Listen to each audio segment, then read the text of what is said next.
اعوذ باللہ من الشیطان الرجیم بسم اللہ الرحمن الرحیم باب صلاۃ اللیل عن زید بن ثابت ان رسول اللہ صلی اللہ علیہ وآلہ وسلم اتخذ حجرة قال حسبت انه قال من حصیر فی رمضان فصلى فيها لیالیا فصلى بصلاته ناس من اصحابه فلما علم بهم جعل يقعد فخرج الیہم فقال قد عرفت الذي رأيت من صنيعكم فصلوا أيها الناس في بيوتكم فإن أفضل الصلاة صلاة المرء في بيته إلا المكتوبة۔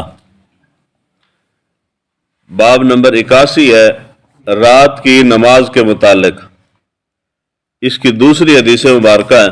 حضرت زید بن ثابت رضی اللہ تعالیٰ عنہ روایت کرتے ہیں کہ حضور صلی اللہ علیہ وآلہ وسلم کے لیے حجرہ بنایا گیا، اور میرا گمان ہے کہ وہ رمضان کا مہینہ تھا، اور جو حجرہ بنایا گیا وہ چٹائی سے بنایا گیا۔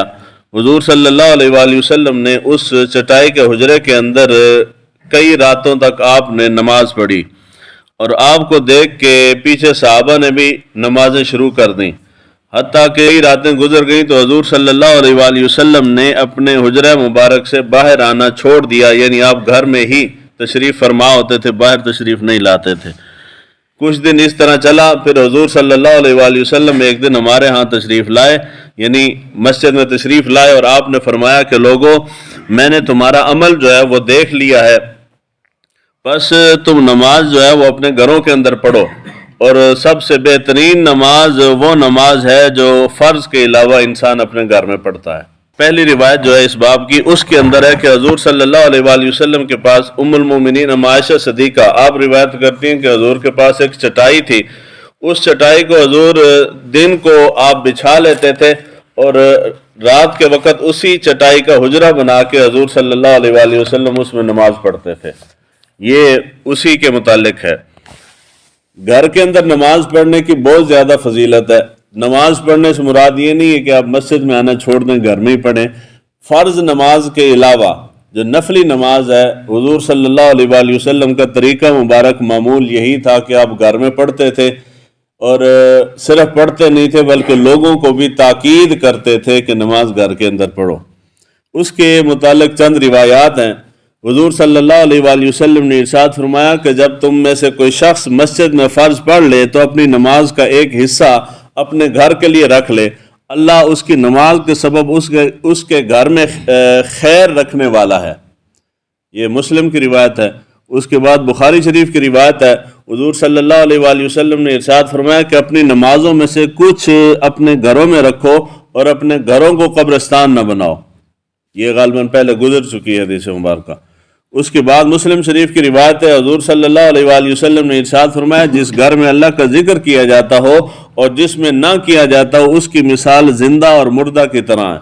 یعنی جہاں پہ نماز پڑھی جاتی ہے وہ ایسے ہے جیسے زندہ انسان ہے، اور جہاں پہ جس گھر میں نماز نہیں پڑھی جاتی وہ ایسے ہے جیسے مردہ ہے۔ اس کے بعد روایت ابن ماجہ کی، حضرت عبداللہ بن عمر رضی اللہ تعالیٰ عنہ فرماتے ہیں کہ میں نے حضور صلی اللہ علیہ وآلہ وسلم سے گھر میں نماز پڑھنے کے متعلق سوال کیا تو آپ صلی اللہ علیہ وآلہ وسلم نے فرمایا کسی شخص کا اپنے گھر میں نماز پڑھنا نور ہے، پس تم اپنے گھروں کو منور کرو۔ یعنی تم گھر میں نماز پڑھو گے تو اس گھر کی وجہ سے برکت بھی آئے گی، اور گھر تمہارا نور سے منور ہو جائے گا۔ اس کے بعد ابو داؤد شریف کی روایت ہے، حضور صلی اللہ علیہ وآلہ وسلم نے ارشاد فرمایا کہ کسی شخص کا اپنے گھر میں نماز پڑھنا میری اس مسجد میں نماز پڑھنے سے افضل ہے ما سوا فرض نماز کے۔ یہ صرف اسی ایک حدیث مبارکہ سے آپ اندازہ لگائیں کہ گھر میں نماز پڑھنے کی کتنی فضیلت ہے۔